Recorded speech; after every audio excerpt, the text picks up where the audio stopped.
Apa sih bela negara itu? Bagaimana cara kita sebagai pemuda untuk bela negara? Apakah harus berperang dengan bambu runcing?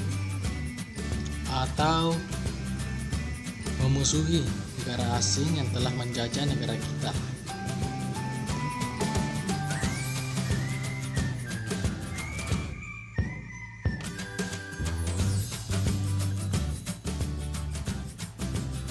Jadi, bela negara tidak harus dengan cara seperti itu.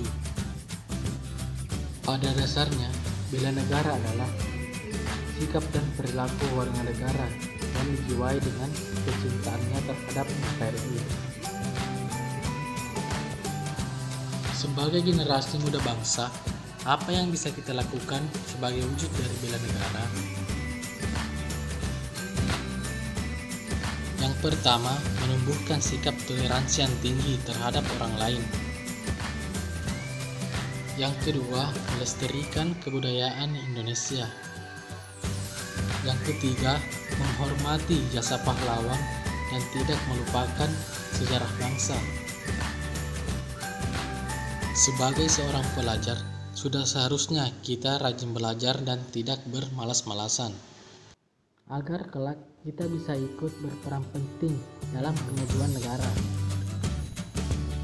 Ngomongin tentang belajar, di masa pandemi COVID-19 ini, banyak dari kalangan pelajar yang disibukkan dengan belajar online.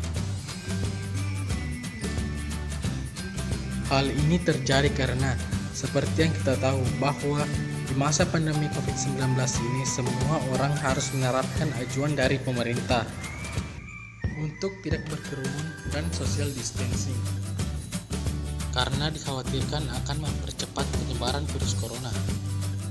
Pada masa pandemi COVID-19 ini, banyak orang yang merasa kesulitan karena tidak dapat beraktivitas normal seperti biasanya.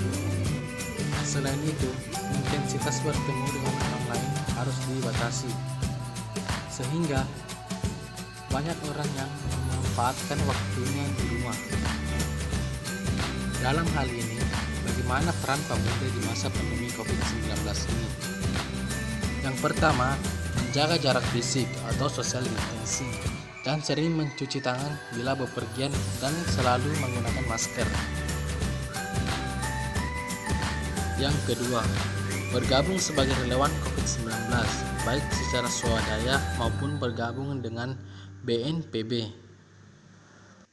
Yang ketiga, pemuda diharapkan menjadi agent of change yang dapat mentransformasi atau mengedukasi masyarakat agar keadaan lebih kondusif dengan memanfaatkan sosial media sebagai penggerak social distancing.